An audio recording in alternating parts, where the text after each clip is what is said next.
इस प्रकार कहिंदे कई तो सारे उपा करके वेखदे ने कादे कादे जी सम दम। आप पढ़ते हुन्ने आ कई बार जिवें सम दम शरधा समाधान उपराम ततीक्षा, ये 6 प्रकार साध संगत जी खट समति मन्नी है विद्वानां ने। पहला है सम। सम हुंदा है मन दीयां वासनावां नूं रोकना ते दम हुंदा है इंद्रियां नूं रोकना। समझे? सम है मन ते काबू पाउणा कि मेरा मन किसी गलत पासे ना जावे।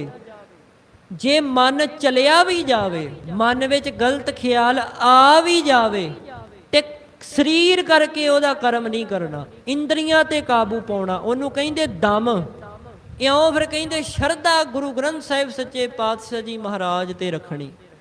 समाधान भाव ध्यान एक अकाल पुरख वाहिगुरू दा रखना, समाधान करना, समाधि लाउणी, ध्यान धारना।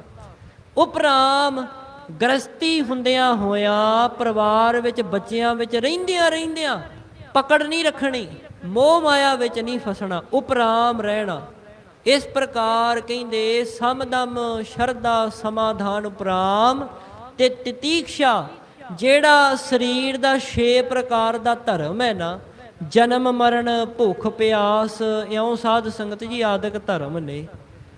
इस तो कहिंदे जे आपां चाहुंदे आ ना इन्हां कर्मां तो भी छुटकारा पाउणा ते सत संगत करनी पवेगी। लोक 6 तरह के कर्म भी करते ने।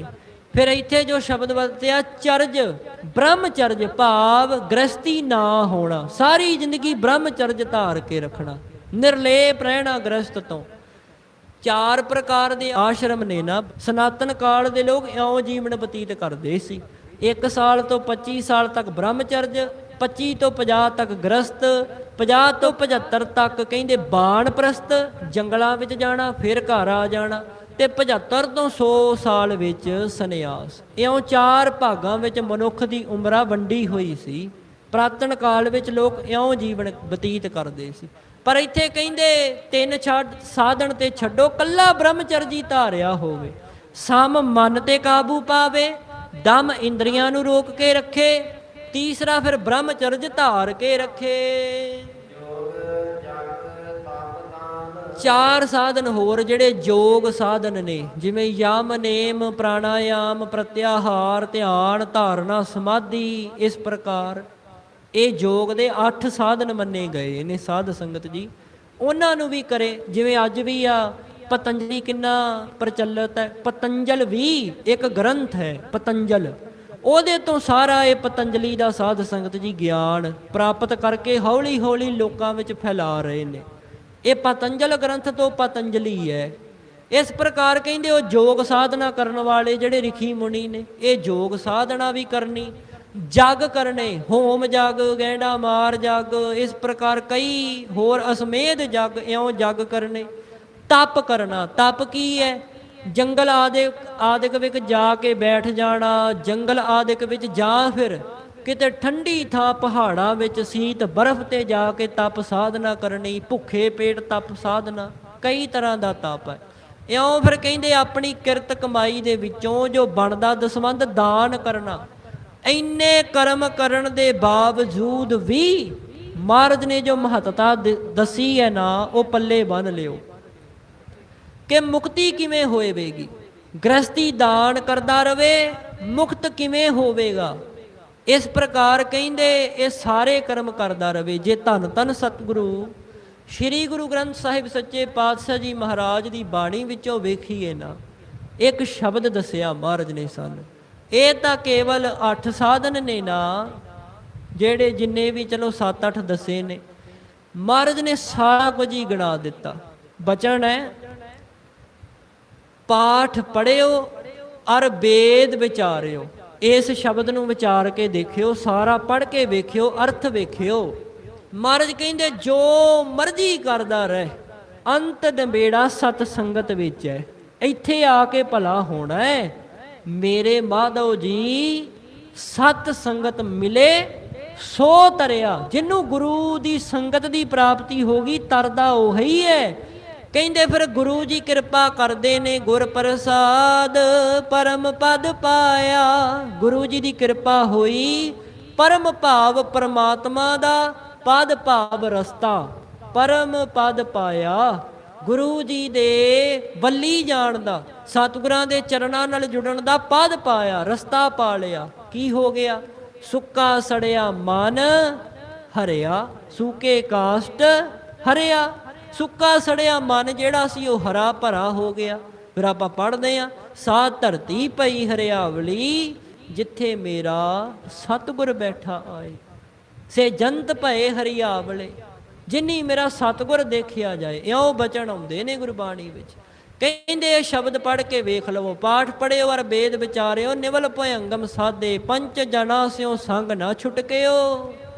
ਇੱਕ ਅਹੰਗ ਬੁੱਧ ਬਾਧੇ ਪਿਆਰੇ, ਇਨ ਬਿਦ ਮਿਲਨ ਨਾ ਜਾਈ। ਕਹਿੰਦੇ ਇਉਂ ਮੇਲ ਨਹੀਂ ਹੋਣਾ। ਮੈਂ ਕੀਏ ਕਰਮ ਅਨੇਕਾ, ਮੈਂ ਬੜੇ ਕਰਮ ਕਰ ਲਏ।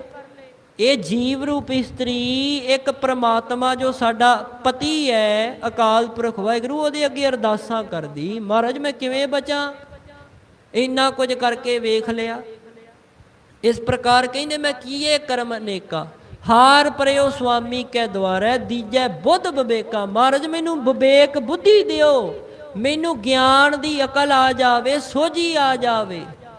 ਇਸ ਪ੍ਰਕਾਰ ਕਹਿੰਦੇ ਕਿਰਪਾ ਕਰੋ, ਦੀਜੈ ਬੁੱਧ ਵਿਵੇਕਾ।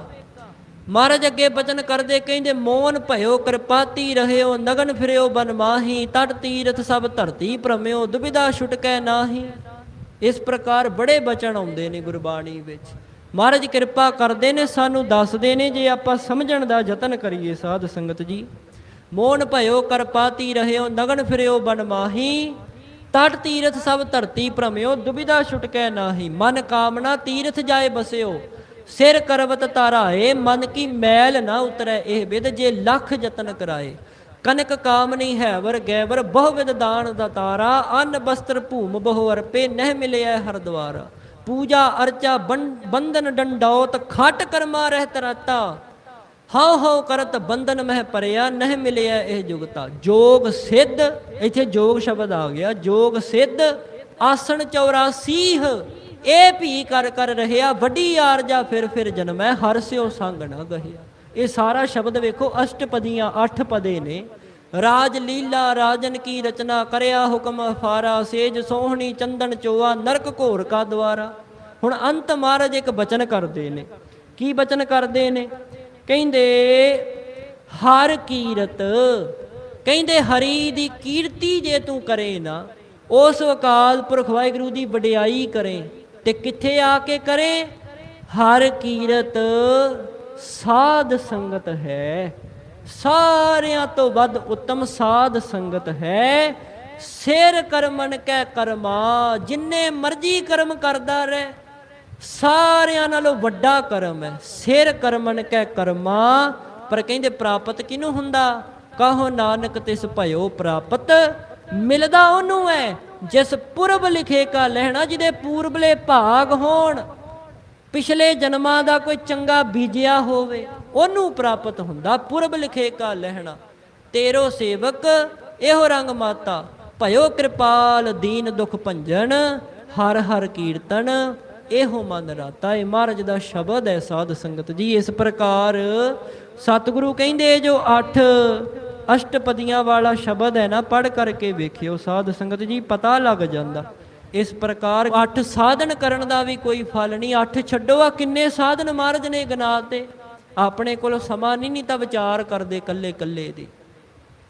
ਕਹਿੰਦੇ ਉੱਤਮ ਕੀ ਹੈ ਅੱਗੇ ਦੱਸਦੇ ਹਨ।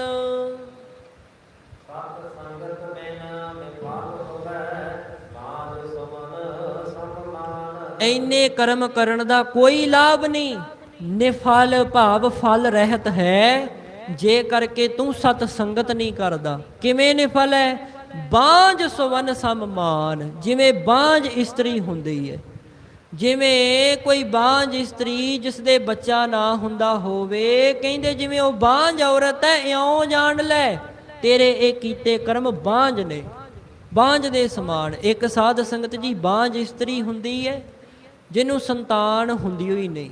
ਇੱਕ ਕਾਂਕਬਾਜ਼ ਵੀ ਹੁੰਦਾ, ਕਾਂਕਬਾਜ਼ ਉਹਨੂੰ ਕਹਿੰਦੇ ਨੇ ਜਿਵੇਂ ਇੱਕ ਵਾਰੀ ਹੋ ਗਿਆ ਮੁੜ ਕੇ ਨਾ ਹੋਵੇ। ਇਸ ਕਰਕੇ ਕਹਿੰਦੇ ਉਹੋ ਜੀ ਹਾਲਤ ਹੋ ਜਾਂਦੀ ਹੈ।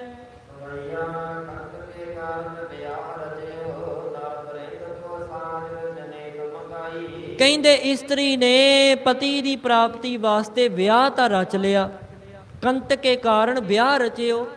ਤੇ ਕਹਿੰਦੇ ਹੋਇਆ ਕਿ ਉਧਰੋਂ ਜਿਹੜੇ ਉਹ ਕਹਿੰਦੇ ਸੀ ਨਾ ਲਾੜੇ ਵਾਲੇ, ਉਹ ਕਹਿੰਦੇ ਬਰਾਤ ਸਮੇਤ ਆ ਗਏ। ਲਾੜਾ ਨਹੀਂ ਆਇਆ, ਬਰਾਤ ਪਹੁੰਚ ਗਈ ਹੈ।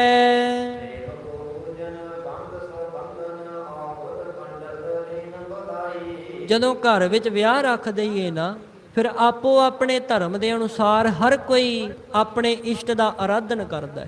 ਜਿਵੇਂ ਜਾਂ ਵਿਆਹ ਤੋਂ ਪਹਿਲਾਂ ਸ਼੍ਰੀ ਸੁਖਮਣੀ ਸਾਹਿਬ ਦਾ ਜਾਪ ਕਰਵਾਉਂਦੇ ਨੇ ਨਾ ਲੋਕ, ਜਾਂ ਸ਼੍ਰੀ ਅਖੰਡ ਪਾਠ ਸਾਹਿਬ, ਸ਼੍ਰੀ ਸਹਿਜ ਪਾਠ, ਆਪੋ ਆਪਣੇ ਸ਼ਰਧਾ ਭਾਵਨਾ ਅਨੁਸਾਰ। ਕਹਿੰਦੇ ਉਹ ਪੂਜਾ ਦੇ ਵਾਸਤੇ ਮਹਾਰਾਜ ਨੂੰ ਲੈ ਕਰਕੇ ਆਉਣਾ, ਪਾਠ ਆਦਿਕ ਕਰਾਉਣਾ। ਤੇ ਕਹਿੰਦੇ ਉਹ ਵਿਦਵਾਨਾਂ ਨੂੰ ਸੱਦ ਕੇ ਗੁਰਬਾਣੀ ਦਾ ਰਸ ਪ੍ਰਾਪਤ ਕਰਨਾ, ਭਾਵ ਸਮਾਗਮ ਕਰਨਾ।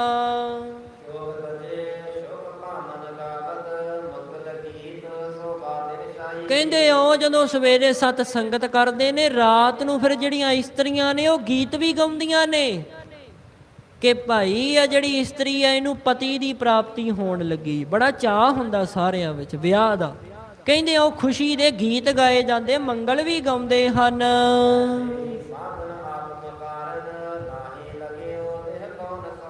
ਇਉਂ ਹੀ ਕਹਿੰਦੇ ਜਿਹੜਾ ਆਤਮਾ ਹੈ ਨਾ, ਇਹ ਸਾਧਨ ਜਾਣ ਲੈਣਾ ਕਰੋ। ਵੇਖੋ ਕਿੱਡੀ ਸੁੰਦਰ ਉਦਾਹਰਣ ਦਿੱਤੀ।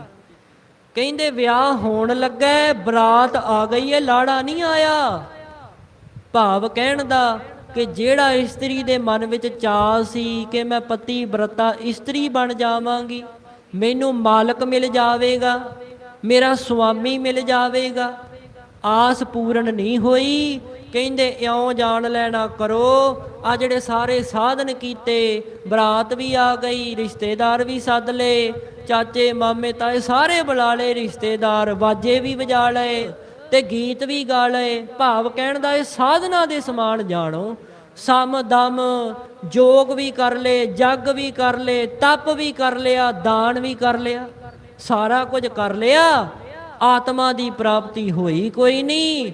ਕਹਿੰਦੇ ਜਿਹੜਾ ਜਿਹਨੂੰ ਪਾਉਣਾ ਸੀ ਪਤੀ ਦੇਵ ਉਹ ਮਿਲਿਆ ਨਹੀਂ। ਇਉਂ ਜਾਣੋ ਜਿਵੇਂ ਇਹ ਸਾਰੇ ਸਾਧਨ ਤਾਂ ਕਰ ਲਏ, ਪਰ ਆਤਮਾ ਦੀ ਪ੍ਰਾਪਤੀ ਫਿਰ ਨਹੀਂ ਹੋਈ, ਆਤਮਾ ਨੂੰ ਫਿਰ ਨਹੀਂ ਜਾਣਿਆ। ਤੇ ਕਹਿੰਦੇ ਕਾਹਦਾ ਵਿਆਹ ਹੋਇਆ, ਕਾਹਦਾ ਵਿਆਹ ਹੋਇਆ? ਵਿਆਹ ਤੇ ਉਦਣ ਹੋਏਗਾ ਜਿੱਦਣ ਵਿਆਹੋ ਹੋਆ ਮੇਰੇ ਬਾਬੋਲਾ। ਗੁਰਮੁਖੇ ਹਰ ਪਾਇਆ, ਅਗਿਆਨ ਅੰਧੇਰਾ ਕੱਟਿਆ, ਗੁਰ ਗਿਆਨ ਪ੍ਰਚੰਡ ਬੁਲਾਇਆ। ਜਦੋਂ ਜੀਵ ਰੂਪ ਇਸਤਰੀ ਦਾ ਪਤੀ ਪਰਮੇਸ਼ਰ ਅਕਾਲ ਪੁਰਖ ਵਾਹਿਗੁਰੂ ਨਾਲ ਸੰਬੰਧ ਬਣ ਜਾਏਗਾ।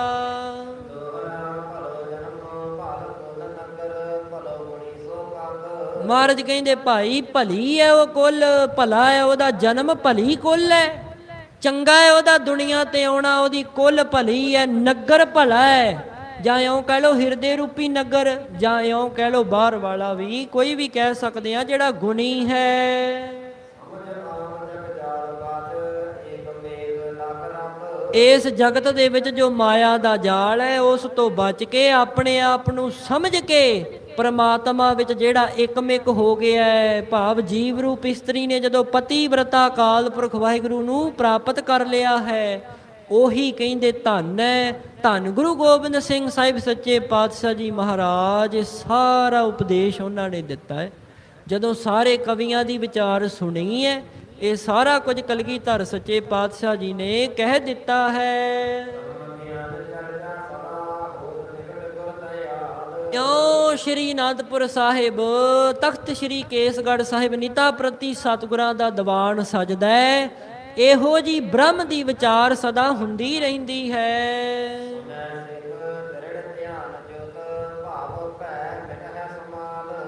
ਇਸ ਪ੍ਰਕਾਰ ਕਹਿੰਦੇ ਸਾਰੇ ਜਿਹੜੇ ਸਾਧ ਸੰਗਤ ਜੀ ਸਿੱਖ ਹਨ ਨਾ, ਉਹ ਬੜੇ ਧਿਆਨ ਦੇ ਨਾਲ ਸੁਣਦੇ ਨੇ। ਐਸੀ ਵਿਚਾਰ ਭਵ ਭੈ ਮਿਟਹਿ ਸਮਾਲ, ਜਿਸ ਦੇ ਨਾਲ ਸੰਸਾਰ ਦੇ ਵਿੱਚ ਜਿਹੜਾ ਜੰਮਣ ਮਰਨ ਦਾ ਡਰ ਹੈ ਉਹ ਮੁਕਤ ਹੋ ਜਾਂਦਾ ਹੈ, ਖਤਮ ਹੋ ਜਾਂਦਾ ਹੈ। ਇਸ ਕਰਕੇ ਜਦੋਂ ਗੁਰੂ ਜੀ ਦੇ ਬਚਨ ਨੂੰ ਸੰਭਾਲਦਾ ਹੈ, ਅਮਲ ਕਰਦਾ ਹੈ ਤੇ ਹਿਰਦੇ ਵਿੱਚ ਵਸਾ ਕੇ ਉਹਦੀ ਕਮਾਈ ਕਰਦਾ। ਇਸ ਪ੍ਰਕਾਰ ਧੰਨ ਧੰਨ ਸਤਿਗੁਰੂ ਸ੍ਰੀ ਗੁਰੂ ਗੋਬਿੰਦ ਸਿੰਘ ਸਾਹਿਬ ਸੱਚੇ ਪਾਤਸ਼ਾਹ ਜੀ ਮਹਾਰਾਜ ਤਿਨਾਂ ਨੇ ਉਪਦੇਸ਼ ਦਿੱਤਾ ਹੈ। ਬਾਕੀ ਦੀਆਂ ਜੋ ਸ਼ੇਸ਼ ਵਿਚਾਰ ਹੈ ਉਹ ਆਪਾਂ ਅਗਲੇ ਦੀਵਾਨਾਂ ਵਿੱਚ ਸਰਵਣ ਕਰਾਂਗੇ। ਹੋਈਆਂ ਬੇਅੰਤ ਪ੍ਰਕਾਰ ਦੀਆਂ ਭੁੱਲਾਂ ਗਲਤੀਆਂ ਮਾਫ ਕਰਨੀਆਂ। ਸਵਾਸ ਸਵਾਸ ਆਪ ਸੰਗਤ ਦਾ ਧੰਨਵਾਦ ਹੈ। ਜਿੱਥੇ ਆਪ ਚੱਲ ਕੇ ਆਏ ਹੋ ਹਾਜ਼ਰੀ ਭਰੀ ਹੈ, ਹੋਰਾਂ ਨੂੰ ਵੀ ਪ੍ਰੇਰ ਕੇ ਲੈ ਕਰਕੇ ਆਇਆ ਕਰੋ, ਕਿਉਂਕਿ ਅੱਜ ਲੋੜ ਹੈ ਸਤਿਗੁਰਾਂ ਜੀ ਦੇ ਪਾਵਨ ਪਵਿੱਤਰ ਇਤਿਹਾਸ ਤੋਂ ਜਾਣੂ ਹੋਣ ਦੀ। ਸੋ ਮਹਾਂਪੁਰਖਾਂ ਦਾ ਬਹੁਤ ਬਹੁਤ ਧੰਨਵਾਦ, ਆਪ ਸੰਗਤ ਦਾ ਧੰਨਵਾਦ, ਸਭ ਤੋਂ ਵੱਧ ਧੰਨਵਾਦ ਮੇਰੇ ਸੱਚੇ ਪਾਤਸ਼ਾਹ ਧੰਨ ਧੰਨ ਸਤਿਗੁਰੂ ਸ੍ਰੀ ਗੁਰੂ ਗ੍ਰੰਥ ਸਾਹਿਬ ਸੱਚੇ ਪਾਤਸ਼ਾਹ ਜੀ ਦਾ। ਸਾਰੇ ਗੱਜ ਕੇ ਆਖੋ ਜੀ ਧੰਨ ਧੰਨ ਸਤਿਗੁਰੂ ਸ੍ਰੀ ਗੁਰੂ ਗ੍ਰੰਥ ਸਾਹਿਬ ਸੱਚੇ ਪਾਤਸ਼ਾਹ ਜੀ ਦਾ। ਸਵਾਸ ਸਵਾਸ ਰੋਮ ਰੋਮ ਕਰਕੇ ਧੰਨਵਾਦ। ਬਾਕੀ ਦੀਆਂ ਵਿਚਾਰਾਂ ਕੱਲ ਦੇ ਦੀਵਾਨਾਂ ਵਿੱਚ ਸਰਵਣ ਕਰਾਂਗੇ। ਅਗਲੇ ਦੀਵਾਨਾਂ ਵਿੱਚ ਤੋਂ 2 ਪੰਕਤੀਆਂ ਪੜ੍ਹ ਕੇ ਸਮਾਪਤੀ ਹੈ ਜੀ।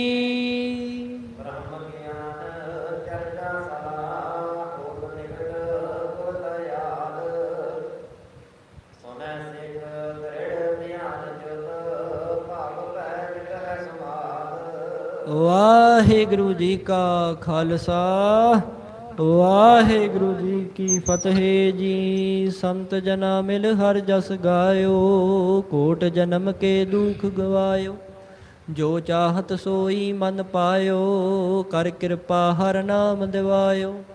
ਸਰਬ ਸੁਖ ਹਰ ਨਾਮ ਵਡਾਈ, ਗੁਰ ਪ੍ਰਸਾਦ ਨਾਨਕ ਮਤ ਪਾਈ। ਵਾਹਿਗੁਰੂ ਜੀ ਕਾ ਖਾਲਸਾ ਵਾਹਿਗੁਰੂ ਜੀ ਕੀ ਫਤਿਹ ਜੀ।